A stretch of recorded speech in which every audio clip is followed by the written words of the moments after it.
So, ito na yung second step, paglagay ka ng parsley. At yung unang step ay paglagay ng butter.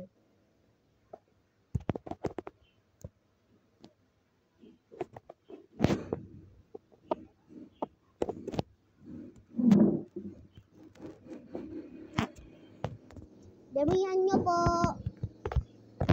Kung gusto nyo ma-parsley, damihan nyo ng lagay.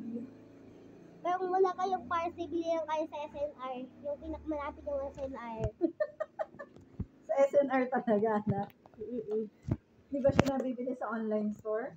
Nabibili din doon. Nabibili rin sa online store. Pero, binili natin ito sa SNR po. Sa SNR. So, ito yung itsura niya.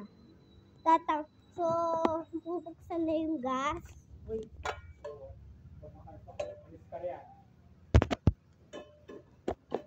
Bukas po ba yung gas? Okay, bubuksan na. Wait.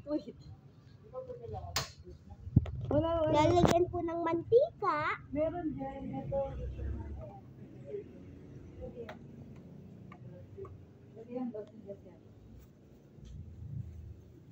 Lalagyan ka ng mantika. No, I will not put oil on it.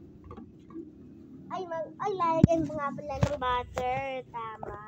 Just a little. Para Gusto ko battery. Dinumihan mo. huwag mo masyadong ilapit, ha? Baka po sumabog ka. So, tapos dadali na po itong bread dito sa nilulutong apoy.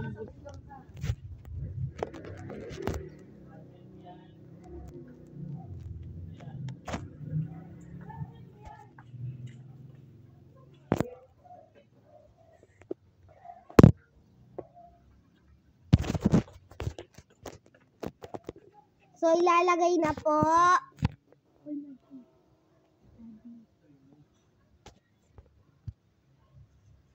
Daddy, nasususigaw mo na naman. Ayan o. Tignan mo.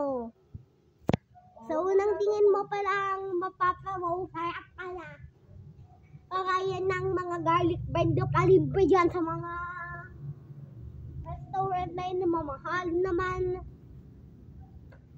Hintay tayo dito ng mga ilang minuto. Okay na to. Tama? Tama, Mali. Opo. In a low fire. You have to cook it on a low fire. Pero huwag mo muna Opo, masyadong low ilapit. fire po ito.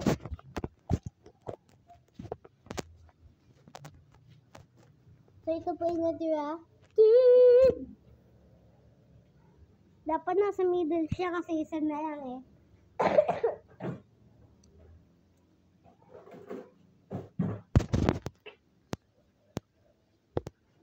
Ayun o. Siya na lang yung nag-iisa.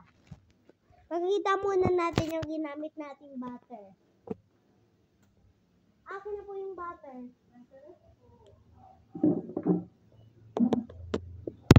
Take update lang po. Take update para sa ating Buttercup sponsor. Sponsor ngayong video na ito ay Buttercup. Salamat po. Just shut up. I'm sorry. Oh my God. I'm sorry. So ito na po yung niluluto. Not too close enough. Not too Ito na close. po yung niluluto. Yung isang kwet. Isa, dalawa, tatlo. Mamaya pa natin ito ay sleep. Tapos ito yung apoy. So, island gas nga yung apoy namin. Yung ilapit na. Tapos ito na lang yung nag-iikat.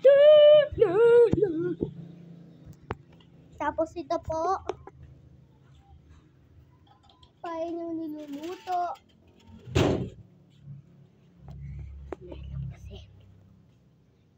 Ayan, so, nag-iisa na lang siya. Wow! Mapapasarap ka na talaga. Dito sa fried rice.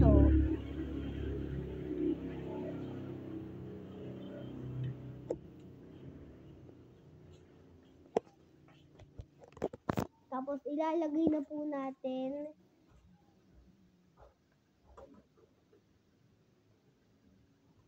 yung tatlo. Tapos ilalagay na po natin dito yung isa. Tapos yung pangatlo, ayan na. And ganyan lang. Mapapawaw sarap ka na talaga dito sa niluto namin. At ihahati pa ng half.